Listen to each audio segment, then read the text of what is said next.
It was an ordinary Sunday morning in Stockholm, Sweden.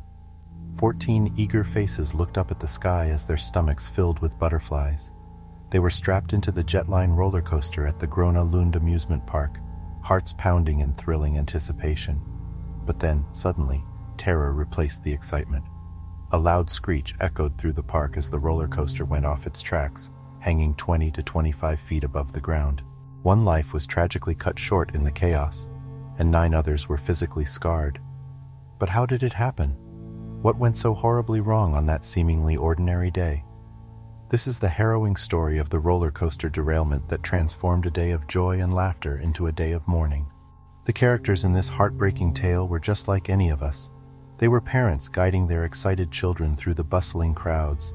They were teens, brimming with energy, seeking out the next adrenaline-fueled ride. They were children, their eyes shining bright with anticipation, their laughter ringing out and mixing with the familiar sounds of the amusement park. They were ordinary people seeking a day of joy and amusement, and their spirits were high as they walked through the gates of Gröna Lund.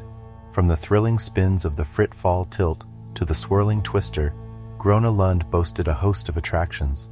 But among them, the Jetline roller coaster held a special place. It was a symbol of exhilaration, a challenge to the brave, and a ride that promised an adventure like no other. But little did our characters know their quest for enjoyment would take a tragic turn. The Jetline roller coaster stood majestically among the other attractions at Gröna Lund. Like a maze of steel, its tracks twisted and turned in intricate loops, sprawling over a remarkable 2,600 feet. Opening its gates to thrill seekers in 1988 and getting a facelift in 2000, the Jetline has seen countless joyful faces over the years. At its highest point, the Jetline towered 98 feet into the air, a height that offered riders a breathtaking view of Stockholm and a brief moment of calm before the stomach-dropping plunge. This coaster was no sluggish ride either. It could hit top speeds of 56 miles per hour, a velocity that sent gusts of wind rushing against the riders, their screams of joy echoing across the park.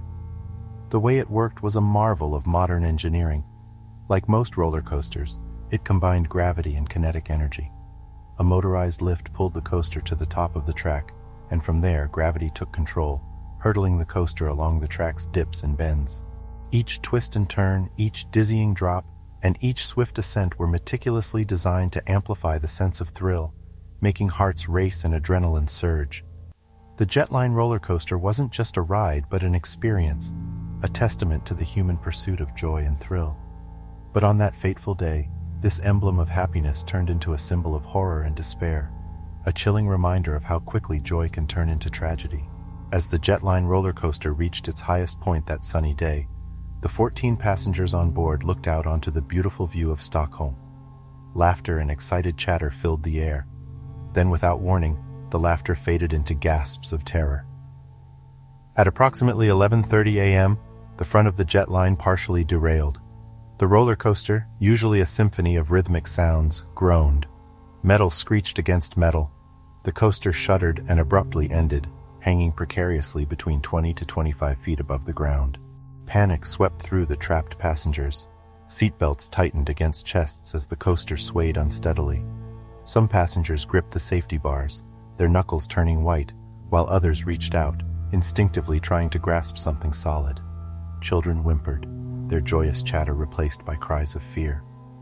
2 individuals fell, tumbling out of their seats into the horrifying emptiness below. Eyewitness Ziba Asadi, who stood just below the Jetline roller coaster, looked on in horror.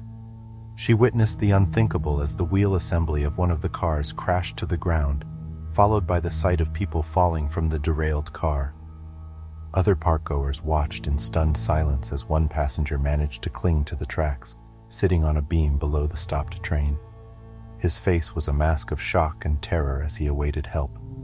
The lively ambiance of Gröna Lund was shattered. The excited screams from other rides were replaced by a chilling silence that swept across the park. In the midst of joy and excitement, a tragic reality had unfolded. The aftermath of the derailment was a harrowing scene.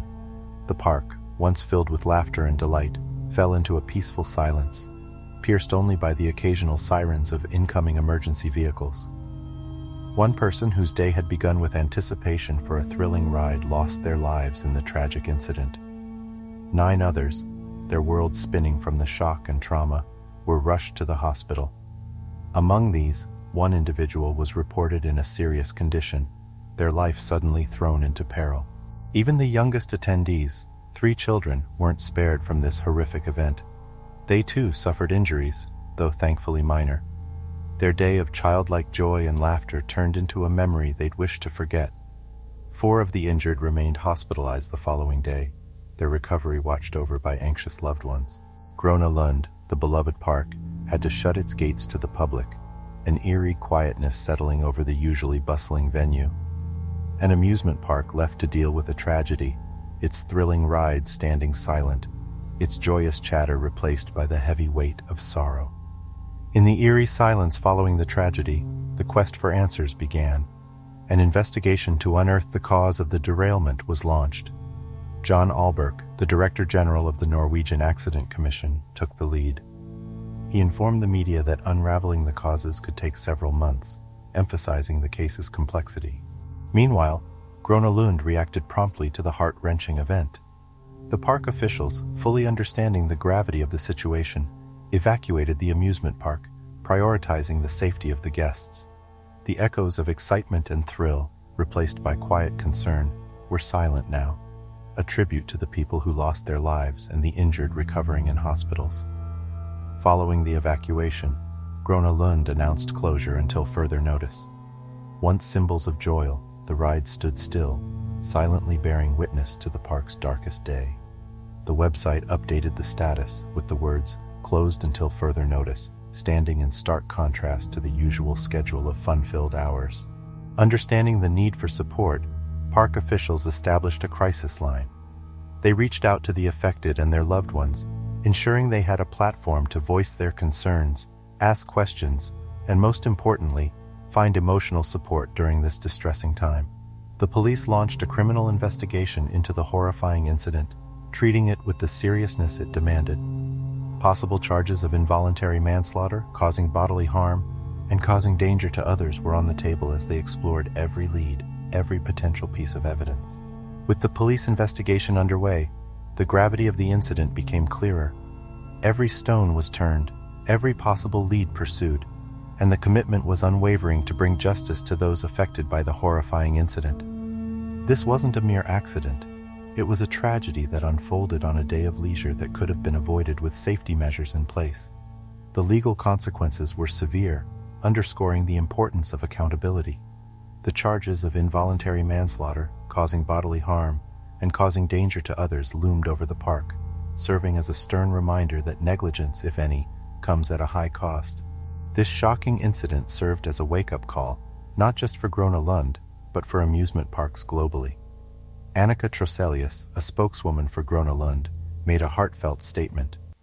"Safety is the most important thing for us," she said, her words echoing the sentiment that reverberated worldwide. "And we would never open an attraction if we were not confident that it was safe, so we need to investigate this thoroughly." And thus the incident provoked a deep reflection on the importance of safety in places meant for joy and amusement. The smiles and laughter such parks bring shouldn't come at the cost of lives. It is a reminder that no matter the thrill or the enjoyment, nothing is more important than a person's life and well-being. The painful scar that this incident left behind served as a stern lesson, a lesson in vigilance, a lesson in safety, and a lesson in accountability. It emphasized that every joyride carries a responsibility that should never be overlooked. In conclusion, the Jetline roller coaster tragedy at Gröna Lund serves as a solemn reminder to all of us. A day filled with joy and laughter transformed into a day of mourning, etching a painful memory in the heart of Stockholm.